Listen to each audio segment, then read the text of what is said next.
I was born into an Afrikaans household with an English father, and from my earliest memory, church and Christianity was part of my life.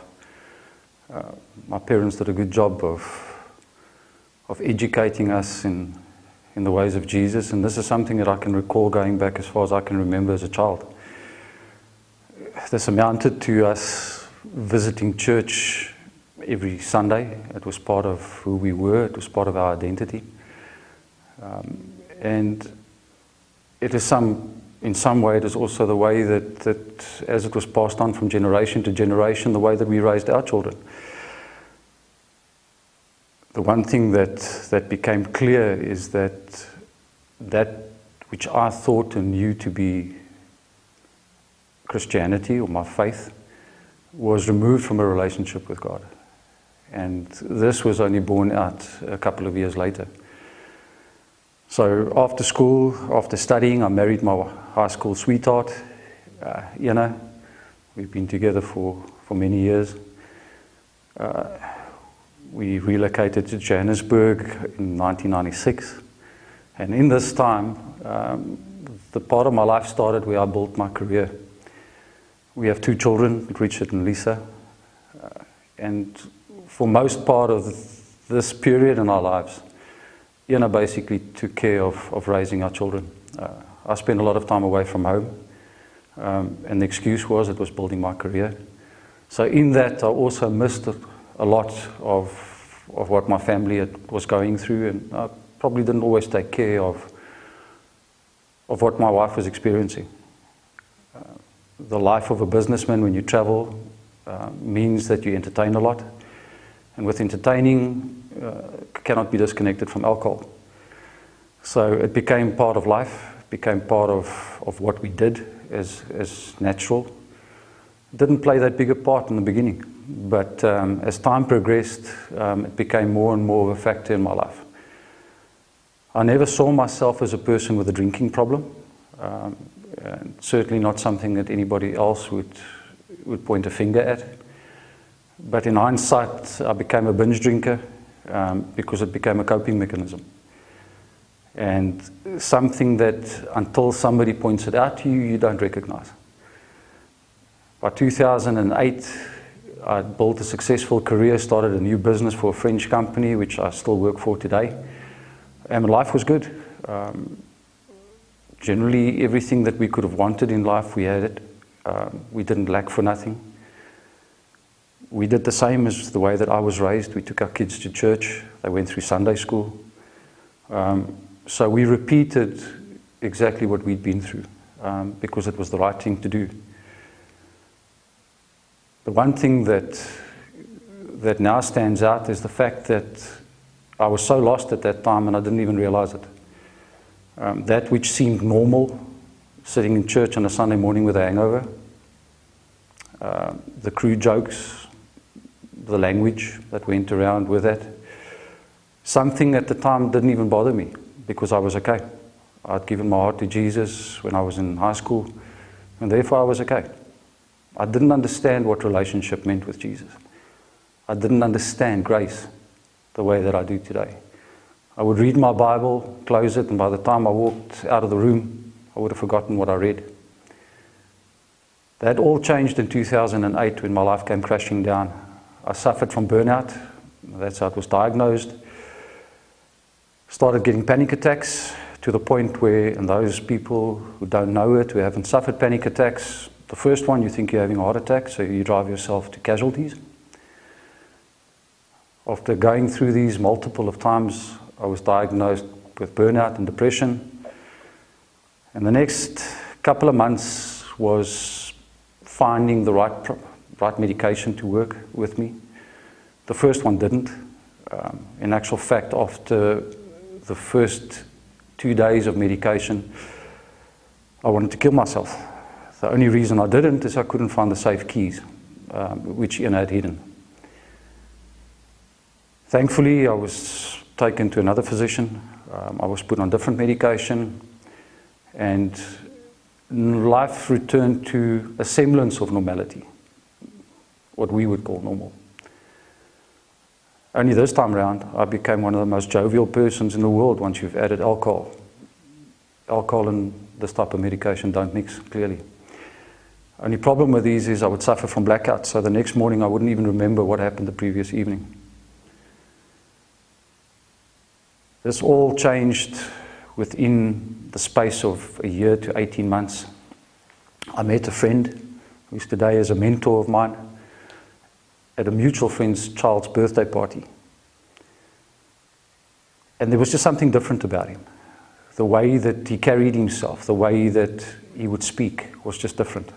I didn't get it at first. This person invested in my life for 2 years unknowingly. And I know that he carried me in his prayers.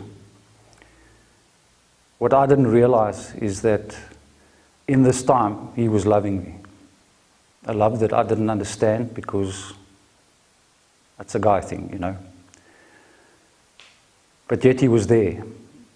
Never forceful, always there. Plenty of coffee together, just a phone call, how are you doing?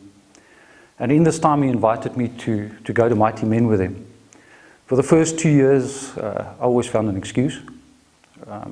In this time, my relationship with Richard, who had since graduated from high school, wasn't always in the best. 2013, I remember the end of 2012, sitting at a braai the December evening, and I said to Richard, we're going to Mighty Men next year. And it could be quite difficult at the best of times, and that's just the relationship at that time. He never even once argued or questioned, which he normally did. He just said to me, yes, Dad. So 2013, Mighty Men in the Karoo and Jannie Moorman's farm. What an experience. The Saturday evening when Johnny Lowe's message reverberated through that veld, something stirred up inside of me that I recall feeling a long time ago in my first youth camp in high school. And I recognized it as a touch from Holy Spirit. And myself and Richard stood up and rededicated our lives to God in that evening. And then this journey started. A lot of questions.